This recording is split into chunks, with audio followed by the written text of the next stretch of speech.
Okay, howdy folks. This is your Intro Clay Spring Break checklist. This was on all your tables. We are looking for assignments already due. Klaus Oldenburg, 4 compositions, color and shading. First graded items, formative assessment. Tell me exactly how you've been creative. Level 4, that's what we're looking for. Please don't come up and ask me what these assignments are. These are in Schoology. They're also in the gradebook with explanations. If you have a 0, try to fill it in before spring break.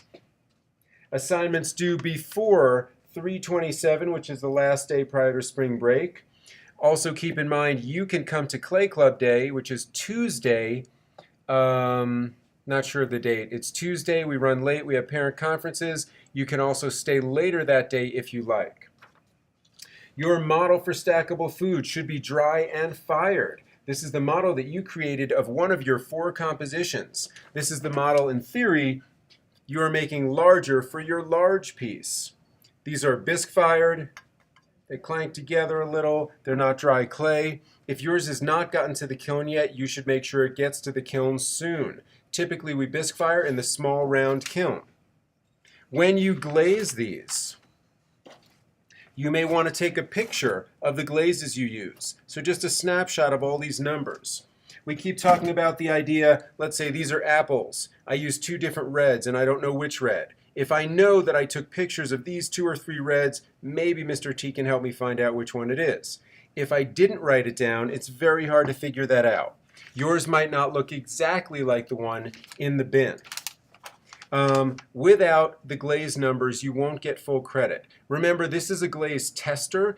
You can try detail, you can experiment with color, but it doesn't have to look perfect. We also never want glaze on the bottom. We can always wipe that off. Sometimes students will even write the number of the glaze using the glaze so they know exactly what that is. You may want to follow our glaze directions, which were on our yellow sheet on our table tents. And that is located right here. So these are all the glaze directions. Also an example of a little chart and a graph of how to label them to show where your glaze numbers are. So we have our models, dry and fired. Think about glazing. By spring break, you need to make sure your piece, your large stackable food sculpture, is finished drying out of the bag on the shelf. You don't really need your name tag with it, but you can clip it on the shelf. That is a due date grade. That means done drying out of the bag. It doesn't mean we've graded your actual project. If you miss the due date grade, you lose 10 points for that grade. You cannot make up those 10 points. However, when we grade your project, you can still get up to full points on your project grade.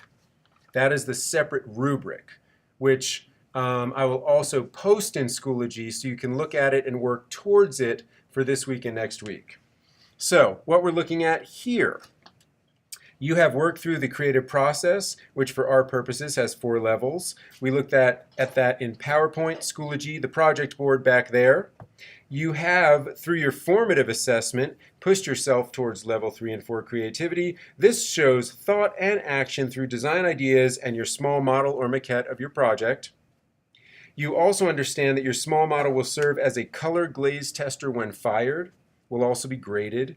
You must also understand that the large stackable food project is your main or large project version of all these steps. Everything leading up to this is the big one. We need detail. Please do not let that project dry until Mr. T says it's okay to let it dry and you have enough detail. So, working towards spring break, folks. Thank you.